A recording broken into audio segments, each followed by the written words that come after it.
ঘোড়া থেকে নেমেছিলেন, and dismounted from his horse, তিনি ঘোড়া থেকে নেমেছিলেন। দেখো এতদূর পর্যন্ত আমি বলছি। হারমিট সাধারণ পোশাক পরেছিলেন, ওই সরি, যার যার সাধারণ পোশাক পরেছিলেন।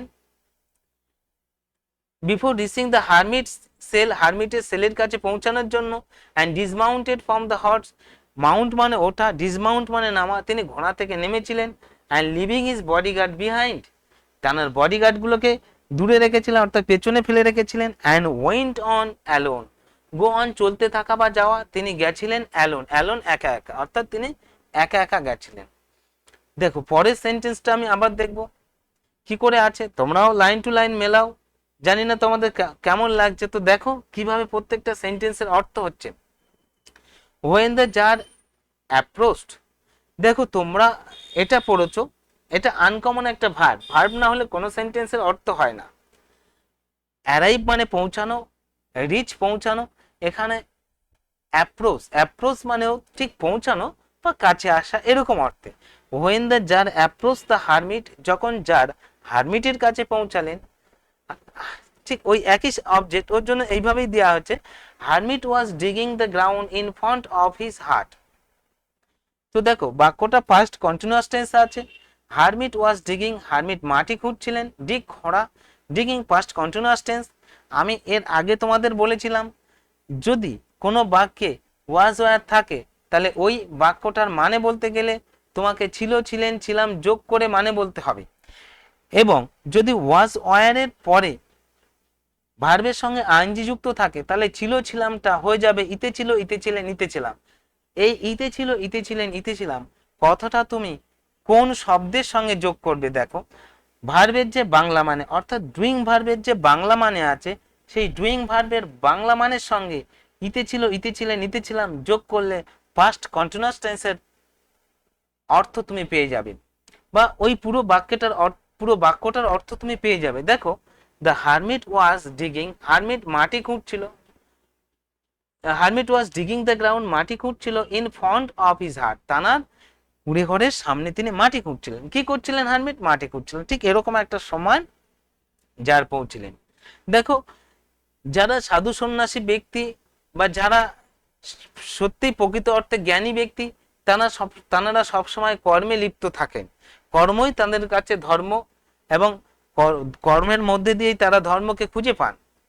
Seeing the hermit, sorry seeing the tsar, জারকে দেখিয়া বা দেখায়, দেখিয়া হি গ্রিটেড হিম, গ্রিট অভিনন্দন জানানো, হি গ্রিটেড হিম তিনি অভিনন্দন জানালেন, হিম তাকে, তাকে বলতে জারকে, অর্থাৎ যারকে দেখে হারমিট সন্ন্যাসী ব্যক্তি তাকে কি করলেন? অভিনন্দন জানালেন।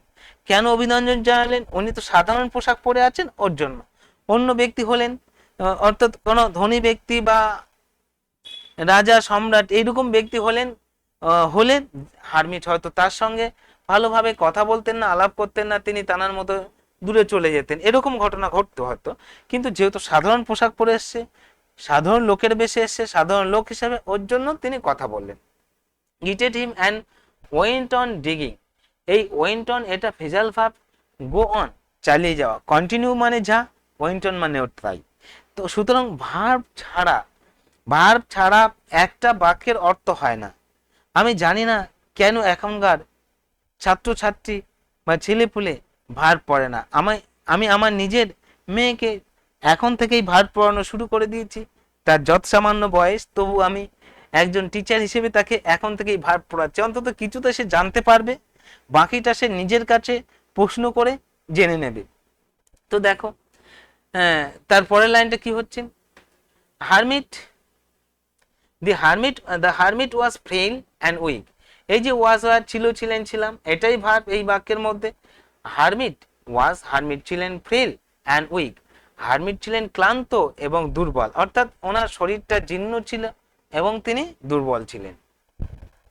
And each time he struck, strike আঘাত করা, স্ট্রাক, হি স্ট্রাক তিনি আঘাত করেছিলেন, his spade into the ground, কোদালটা দিয়ে তিনি গ্রাউন্ডে আঘাত করেছিলেন। And turned a little earth, এবং অল্প অল্প মাটি করেছিলেন। প্রতিবার তিনি কোদাল দিয়ে আঘাত করেছিলেন এবং তিনি অল্প অল্প মাটি করেছিলেন। হি ব্রিথ, হেভিলি। ঠিক সেই সময় যখন তিনি মাটি খুঁড়ছিলেন, মাটি তো বেশি উঠছে না, যেহেতু ওরকম একজন দুর্বল বয়স্ক লোক কত মাটি খুঁড়বে, মাটি তো উঠছে না বেশি, কিন্তু তিনি ক্লান্ত হয়ে যাচ্ছেন এবং তিনি দীর্ঘশ্বাস ফেলছেন, অর্থাৎ জোরে জোরে শ্বাস প্রশ্বাস নিচ্ছে। তোমরা জানো আমরা কোনো কাজ করলে, ছোটাছুটি করলে আমাদের শ্বাস প্রশ্বাসের গতি বেড়ে যায়, ঠিক তেমন ভাবেই হার্মিট শ্বাস নিচ্ছিলেন। তো দেখো, the jar went up to him and said, go যাওয়া, went গেছিল up to him তার কাছে, যার তার কাছে গেলেন, হিম তার কাছে গেলেন, and said এবং বললেন, কি বললেন দেখো, I have come to you, আমি আপনার কাছে এসেছি। দেখো এখানে এই বাক্যটার অর্থ কিভাবে হয়েছে দেখো, তোমরা জানো হ্যাভ ভার্ব 5টি আছে, কটা আছে হ্যাভ ভার্ব? হ্যাভ ভার্ব 5টি আছে। তো হ্যাভ ভার্বের 5টির মানে কি? হ্যাভ হ্যাজ আছে, হ্যাড ছিল, শ্যাল হ্যাভ, উইল হ্যাভ থাকবে। তো হ্যাভ ভার্বের পরে যখনই ডুইং ভার্বের থার্ড ফর্ম হবে, অর্থাৎ পাস্ট পার্টিসিপেল ফর্ম হবে, তখন কি হবে? তখন ওই যে ডুইং ভার্বের যে প্রেজেন্ট ফর্মের বাংলা মানে আছে, তার সঙ্গে ইয়াছি ইয়াচো যোগ করে মানে বলতে হবে। দেখো ঠিক সেইভাবেই অর্থটা হচ্ছে, আই হ্যাভ কাম, আমি এসেছি, আসা শব্দের সঙ্গে দেখো ইয়াছি ইয়াচো যোগ করতে হচ্ছে। এখানে হ্যাভের কোনো মানে নেই, এটাই হচ্ছে টেন্সের খেলা। তুমি বলবে স্যার হ্যাভ মানে তো আছে, আমি আছে মানে ধরলে হবে না, না, হ্যাভ ভার্ব সিঙ্গেলি ব্যবহার হয় না, হ্যাভ ভার্ব ব্যবহার হয় সিঙ্গেল ভাবে যখন হ্যাভ ভার্ব দিয়ে সিম্পল টেন্স হয় তখন, আবার হ্যাভ ভার্ব ব্যবহার কখন হয়? হ্যাভ ভার্ব ব্যবহার যখন পারফেক্ট টেন্স হয় তখন। তো 5টি হ্যাভ ভার্ব আছে, 5টা হ্যাভ ভার্ব দিয়ে 3টি আমরা পারফেক্ট টেন্স করতে পারি। হ্যাভ হ্যাজ প্রেজেন্ট পারফেক্ট টেন্সের গঠনে চলে যায়, হ্যাড পাস্ট পারফেক্ট টেন্সের গঠনে, shall have will have future perfect টেন্সের গঠনে চলে যায়। তো এখানে বাক্যটা দেখো, I have come to you, আমি আপনার কাছে এসেছি, ওয়াইজ হারমিট, ওহে জ্ঞানী সন্ন্যাসী, আমি আপনার কাছে এসেছি, to ask you to answer the 3 question, 3টি প্রশ্নের উত্তর জানতে। টু আস্ক মানে এখানে জিজ্ঞাসা করতে, হ্যাঁ, টু আনসার দিতে, অর্থাৎ আপনার কাছ থেকে 3টি প্রশ্নের উত্তর জানতে, বা আপনি 3টি প্রশ্নের উত্তর দিলে আমি জানতে পারবো, আমার আমার 3টে প্রশ্নের উত্তর দিলে আমি জানতে পারবো একটা বিশেষ জিনিস, সেই 3টে প্রশ্নের উত্তর জানতে আমি এসেছি। দেখো লাইন টু লাইন কি করে হচ্ছে, word to word. I to ask জিজ্ঞাসা করতে, টু আনসার উত্তর দিতে, দ্য 3 কোশ্চেন, আপনার কাছে এসেছিলাম জানতে 3টি প্রশ্নের উত্তর। তো দেখো এখানে এই বাক্যে দুবার ইনফিনিটিভ ব্যবহার করা হয়েছে, টু আস্ক, টু আনসার। তো দেখো তারপরে কি হচ্ছে, হাউ ক্যান আই লার্ন, আমি কিভাবে জানবো বা শিখবো। এখানে দেখো লার্ন মানে শেখা, মডাল অক্সিলারি ভার্ব দিয়ে ইন্টারোগেটিভ সেন্টেন্সে গঠন করা হয়েছে। হাউ ক্যান আই লার্ন, আমি কি করে জানবো বা আমি কিভাবে বুঝবো। টু ডু, কি করে জানবো, to do the right time at the right, sorry, to do the right things at the right time, কোন কাজটা কোন উপযুক্ত সময়ে করা যায়, আমি এটা কি করে জানবো। তারপরে প্রশ্ন আবার বলছেন, who were the people I most need, কারা হলেন ব্যক্তি, অর্থাৎ কোন ব্যক্তিগুলোকে আমি সব থেকে বেশি প্রয়োজন, আমার সব থেকে বেশি প্রয়োজন। And to whom should I therefore pay more attention than the rest, এবং কাদের উপর, টু হুম কাদের উপর, শুড আই দেয়ারফর পে আমি, আই প্রে মোর অ্যাটেনশন আমি মনোযোগ দেব, দেন দ্য রেস্ট অন্যদের থেকে কাদের উপর আমি সব থেকে বেশি মনোযোগ দেব। তো পরের লাইনে দেখো কিভাবে হয়ে আছে, অ্যান্ড এবং what appears, what appears, appears মানে কাজ, তোমরা লিখে নাও এই শব্দটা, হোয়াট অ্যাপিয়ার্স কোন কাজগুলো। দেখো এখানে হোয়াট কোন অর্থে আসছে বা কি কাজগুলো এরকম অর্থে আসছে, অ্যাপিয়ার কাজগুলো, আর হয় মোস্ট ইম্পর্টেন্ট, কোন কাজগুলো হলো বা হয় সব থেকে গুরুত্বপূর্ণ কাজ। দেখো এই 8টা বিভাগ, এই আর শুধু এখানে ব্যবহার করা আছে, আবার কন্টিনিউয়াস টেন্সে চলে যেতে পারে, অর্থাৎ বিভাগ দিয়ে সিম্পল টেন্সে বাক্যটা আছে এখান থেকে এতদূর পর্যন্ত। তারপর দেখো I need my first attention, এবং কোন কাজগুলো আমার সর্বপ্রথম বেশি মনোযোগ আকর্ষণ করে বা করবে। দেখো পরের লাইনটা দেখো, the hermit listen to the czar, hermit জারের কথা শুনলেন। লিসেন মানে শোনা, শুনলেন। হারমিট জারের কথা শুনলেন। পাস্ট ইনডিফিনাইট টেন্স তোমরা জানো হি হ্যাড শোনা, হি হ্যাড হার্ড, লিসেন।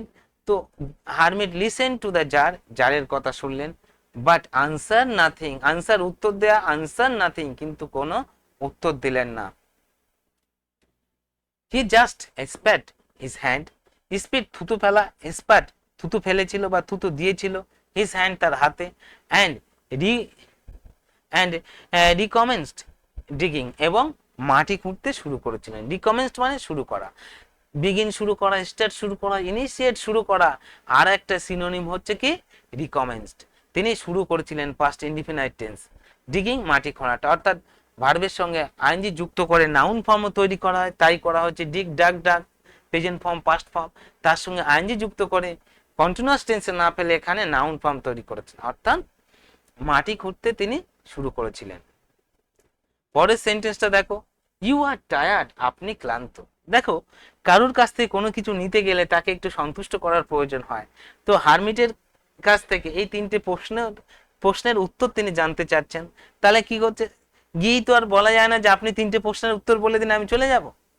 তাকে কিছুটা একটা সন্তুষ্ট করার ব্যাপার থাকে, যেহেতু যারা এর আগেই ঘোষণা করেছিলেন যে আমার তিনটি প্রশ্নের উত্তর যে বা যারা দিতে পারবে তাকে আমি ব্যাপক বড় ধরনের পুরস্কার দেব। তো এখানে হারমিট জ্ঞানী ব্যক্তি তাকে একটু কাজ করে সাহায্য করে দিয়ে তার কাছ থেকে উত্তরটা জানবে। আর তোমরা জানো পৃথিবীতে যদি কাউকে সাহায্য করা যায় তো তিন রকম ভাবে সাহায্য করা যায়। কি ভাবে? কাউকে অর্থ দিয়ে সাহায্য করা যায়, কাউকে ভালো কথা বলে, কাউকে নৈতিক শিক্ষা দিয়ে সাহায্য করা যায়, আর কাউকে কোনো কর্ম করে দিয়ে সাহায্য করা যায়। তো এখানে দেখো হারমিটকে কিভাবে সাহায্য করছে জার। ইউ আর টায়ার্ড, আপনি ক্লান্ত, সেড দা জার বললেন, let me take the spade, আমাকে কোদালটা নিতে দিন, and work a while for you, এবং আপনার জন্য এক মুহূর্ত কাজ করতে দিন। দেখো এখানে লেট মি টেক, আমাকে নিতে দিন, অনুজ্ঞাসূচক বাক্য এটা। তো অনুজ্ঞাসূচক বাক্যে কি বলছে, আমাকে আপনার কোদালটা নিতে